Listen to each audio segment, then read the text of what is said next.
Grabe guys. Nakita nyo na? Ganyan talaga pag nasa tamang mga management ka, tamang tao ang nag-handle sa'yo. Ganon! Palakpakan nyo, Sir Sean. Palakpakan nyo. Ano pong sabi ni Sir Sean Gibbons? April or May, lalaban na uli si Jonas Sultan at Champ Jerwin Angkahas. Okay? Imagine na, magmamarso na. March, April or May, so may isang buwan sila to, regroup. At talagang siguro magpahinga lang 1-2 linggo tapos mag-training uli. Nakikita nyo na guys, yan yung diferensya eh. Nakikita nyo na, di ba, sabi nga ng post sa Viva Promotions hindi man namin makuha ang panalo lagi. Pero isa lang ang nakakasigurado kayo. Okay? Lagi at laging may oportunidad para sa mga tamang tao na pinapaligiran ng tamang team. Yan, okay? Ngayon, ganito ang question. Oy, tol, baka naman may laban na sila April, May. Ikaw, abang-abang pa rin, ha? Di ba? Ganun yun. At saka, ikaw, Kangkong, napanood ko na naman yung video mo, ha? Napanood ko yung video mo. Wala kang karapatan na, di ba, na magsalita.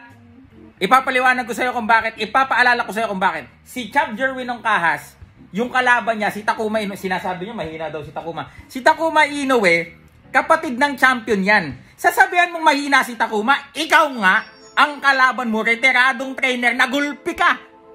Sasabihan mo mahina, mabuti man lang kung nanalo ka. Di ba? O sasabihin naman ka kung, natalo ba? Hindi natalo, pero hindi din nanalo. Yun ang pangit ng pagka-draw mo, Dre. Mananockout ka na, inulo mo na. Di ba? Wala kang karapatang magsalita. Magsalita ka kung ang ganda ng performance mo. Sino yung nakaraan?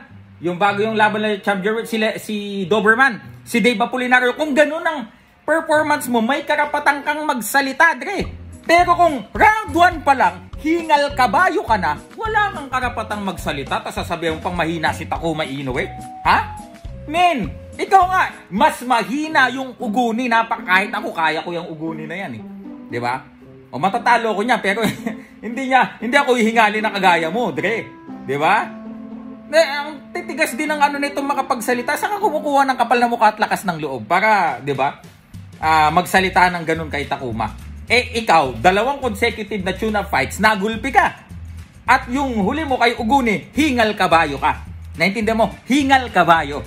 At wala din kayong karapatan na magsalita about Jonas Sultan. Bakit? Yan, pinost ko na. Alalahanin nyo kung gaano kakadaling tinalo ni Jonas. Yan, okay? So, di ba?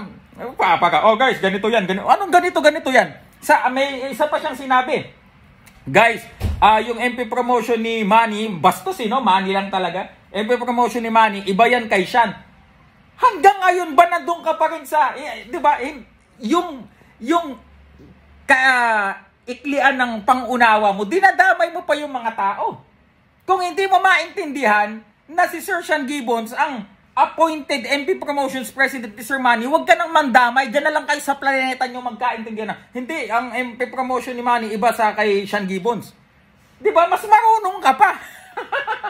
Di ba? Meron kang sariling realidad, Dre.